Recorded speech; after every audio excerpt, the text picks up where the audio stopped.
Hello everybody, welcome to MSI, which stands for Murders She Investigated. I'm Zoe. If you are new to MSI, you are invited to subscribe this channel. In this video, we are going to review and analyze Zaharie's bizarre behaviors on the runway. As the pilot in command, Zaharie was responsible for 2 accounts of safety violations while Mh370 was on the runway. One was that Zaharie used his cell phone and WeChat. The other was that Mh370 paused on the runway for 3 minutes. Each by itself was a serious violation. Not to mention, there were 2 of them. Yet, the Mh370 final report made no mention of these violations. Isn't that odd? On the screen is a Mh370 Chronicle for the period just before it entered the runway until its departure. It was March 8, 2014. The place was at the taxiway and the runway at the Kuala Lumpur International Airport. At 00:36:34 seconds, Lumpur Tower instructed Mh370 to hold at point 810 next to runway 32R. Zaharie followed the instruction accordingly. At 00:38:43 seconds, Lumpur Tower instructed Mh370 to enter runway 32R and line up. Zaharie followed the instruction accordingly. At 00:40 minutes, Zaharie was on a WeChat conversation after lining up the aircraft. He finished the WeChat conversation at 00:40 minutes. At 00:40:37 seconds, Lumpur Tower informed Mh370 to take off. Mh370 acknowledged the takeoff instruction. This acknowledgement was made by Farik. At 00:42:44 seconds, Mh370 took off. Of the 5 pieces of information, all come from the Mh370 final report, except the third one, which is from the RMP report. RMP stands for Royal Malaysia Police. The RMP report was completed in May of 2014. It was then classified confidential by the Malaysia government. Although there had been, quote, rumors, unquote, about Zaharie used his cell phone and spoke with a mysterious person while Mh370 was on the runway, it was never confirmed until the RMP report leaked out in 2017 by a French media. The RMP report disclosed Zaharie was on WeChat before departure. On the screen, there are the cover pages for folder 4 of the RMP report. On page 18 of folder 4, it reported that Zaharie used his WeChat. The statement is in the second paragraph of the middle section, with the heading 8.6 before departure. It says, Mh370 pilot's WeChat last activity was recorded at 12:40 a.m.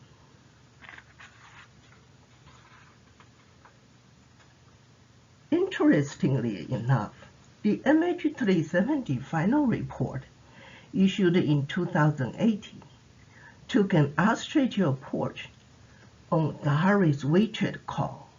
It remained silent, as if the WeChat call never happened. Supposing it took Zaharie 1 minute to move Mh370 from the holding point to the runway and line up, Mh370 would be positioned to take off at 00:39:43 seconds. Given the actual departure was at 00:42:44 seconds, it is estimated that Mh370 paused on the runway for 3 minutes. 3 minutes in our daily life may not be a big deal, but it is seriously unusual when happening on a busy international airport runway. Airport runways are meant for aircraft to land or take off. To ensure traffic flows safely, accesses to runways are directed by airport tower controllers. Only aircraft ready to land or take off are allowed to have access to a runway. In terms of taking off, once an aircraft lined up at the runway, it should take off soon after. No aircraft should remain on a runway for too long, say 90 seconds. Otherwise, the pilot or the tower controller should contact each other immediately to sort out the situation. Given Mh370 was on the runway for 180 seconds, it is strange that there were no communications between the pilots and the Lampert Tower. Zaharie had been a pilot for 33 years and had a clean record. How could he use WeChat and let Mh370 pause on the runway for 180 seconds? Are the two violations related to each other? Let's examine the 3-minute pause first. If one pays attention, it is noticeable that ever since the beginning, both Malaysia Airlines and the Mh370 final report have been making consistent efforts to cover up the unusual 3-minute pause. On day 1 of the incident, Malaysia Airlines issued 6 media statements, of which the first 4 had a departure time. Repeatedly, Malaysia Airlines claimed that Mh370 took off at 00:41 minutes. Given the actual takeoff time was 00:42:44 seconds, Malaysia Airlines on day 1 concealed 104 seconds from the public. Why? The Mh370 departure time is evidenced by a legal recording given by the Mh370 final report. On the screen is a copy of it. In the middle of the document, it recorded 16:42:44, which is UTC. The corresponding Malaysia local time is 00:42:44 seconds. Despite the legal document, the Mh370 final report, issued in 2018, continued the efforts to hide the fact that Mh370 paused on the runway for 3 minutes. For example, The very first sentence on page 1 of the Mh370 final report says, quote, on 7 March 2014 at 16:42 UTC, Malaysia Airlines flight Mh370 blah blah blah departed. The corresponding Malaysia time for 16:42 UTC was 00:42 minutes. There is an apparent omission of 44 seconds, which is almost another minute. Is this an innocent omission? Let's look at another example. On the screen, there is an excerpt from a chronology of ATC events given by the Mh370 final report. In total, there are 6 events. Pay attention to the time column. All events are tagged with a time precise to the second, except event 8, which is Mh370 departure time. To be consistent with others, the time for event 8 should have 44 seconds added to it. This is the second instance where the 44 seconds was left out in the Mh370 final report. This time, the intentional omission is more apparent. Both Malaysia Airlines and the Mh370 final report made consistent efforts to conceal the fact that Mh370 paused 3 minutes on the runway. This scenario lends itself to a question. Why do they continue to bother to hide the actual amount of time Mh370 was on the runway? We know Zaharie used a part of the 3 minutes on a WeChat conversation. What else could Zaharie possibly do with the remaining time on the runway? In the RMP report, the description about Zaharie's WeChat call is disappointingly brief. It says Mh370 pilots' WeChat last activity was recorded at 12:40 a.m. The RMP obtained this information on April 9th of 2014 from Elizabeth Byam, who was WeChat's law enforcement officer. WeChat is a Chinese brand and is known for being an espionage app serving China's communist government. Being a company involved with espionage, WeChat should have readily available records as to whom Zaharie was speaking with and the contents of the call. But such information is missing in the RMP report. Is it because the RMP was inept in pursuing relevant information? Or is it because the information was intentionally left out of the RMP report? However, the RMP report also says records revealed that Zaharie made only one phone call to his wife, approximately 2 hours prior to Mh370 taking off.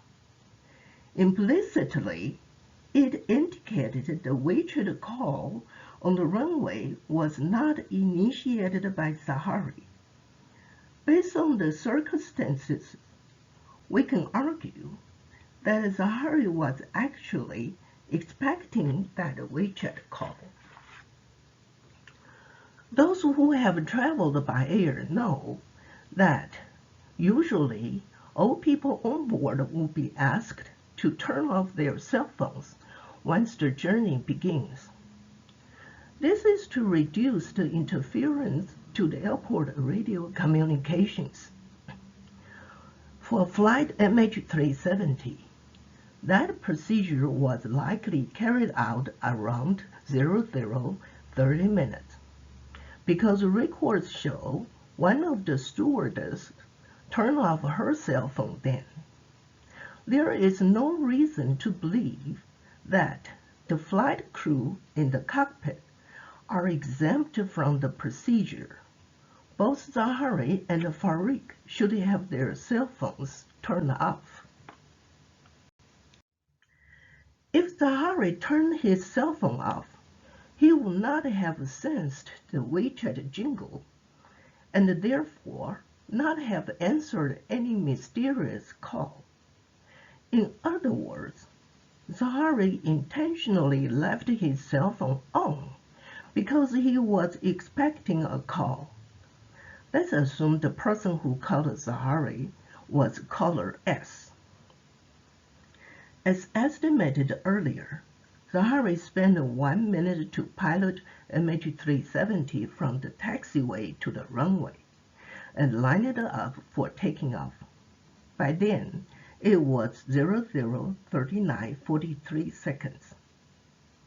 Given the WeChat call ended at 00:40 minutes, the call lasted for 17 seconds or so by estimate. In other words, it was very short. Given the call was short and made when Zaharie was on duty in the cockpit with Farik, we can speculate the call was business related. Additionally, the matter was not controversial as it was concluded so quickly. The brief WeChat call was likely a notification or a simple instruction. Since there is no evidence of resistance, Zaharie probably had prior knowledge about the nature of the business. Around the same time of the WeChat call, there were some other details that also warrant a magnifying glass. We know that at 00:40:37 seconds, Lamper Tower notified Mh370 to take off.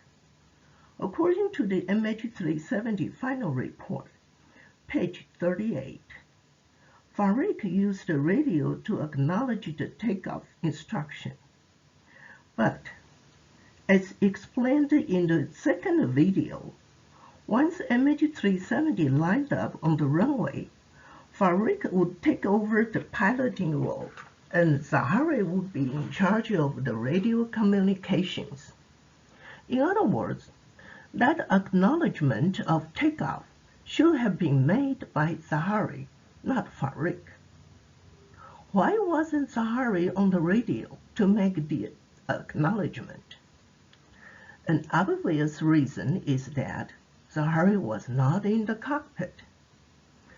Zaharie left the cockpit either simultaneously or subsequently upon receiving the WeChat call. He did not return to the cockpit until almost 00:42 and 44 seconds. This can be evidenced by Farik's behavior. At 00:40:37 seconds, Lamper Tower notified Mh370 to take off. Zaharie was not in the cockpit to respond. Farik assumed the job and used the radio to acknowledge the takeoff instruction. It was 00:40 and 40 seconds then. The thing odd was that Farik did not take off immediately. He waited for more than 2 minutes before taking off at 00:42:44 seconds. As explained in the second video, Farik was not a certified Boeing 777 pilot yet. Farik must have Zaharie's permission in order to take off. But Zaharie was not in the cockpit to give him this permission. Because of the WeChat call, Zaharie was out of the cockpit. When Zaharie finally returned to the cockpit to give Farik a nod, it was almost 00:42 and 44 seconds. Roughly, Zaharie was absent from the cockpit for about 3 minutes. What was Zaharie doing outside the cockpit? Last, but not least, let's give some thoughts to the Caller S. Caller S made the WeChat call as soon as Zaharie lined up Mh370 on the runway. This timing couldn't be any more perfect. This suggests Caller S was in a position to monitor the movement of Mh370 clearly. Given Caller S made a call in a pitch dark night, where would this Caller S be when making the call? At the Lumber Tower? Furthermore, there was no evidence suggesting Zaharie hesitated when he was on WeChat, nor was there evidence indicating Zaharie was upset by the interruption of the WeChat call. It also appears that Zaharie was not concerned that his conduct would affect his job review. All things considered, it can be argued that Caller S was Zaharie's superior. Zaharie was executing a, quote, legitimate, unquote, order from his employer, Malaysia Airlines. What could that legitimate order be? This is all for the unusual 3-minute pause on the runway. If you are new to MSI, you are invited to subscribe to this channel. If you are already a subscriber, a thumb up is appreciated. Feel free to share this channel with others.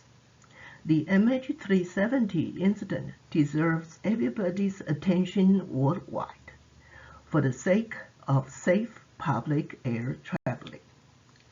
Next time, the video has a short title, Passenger X. Bye for now.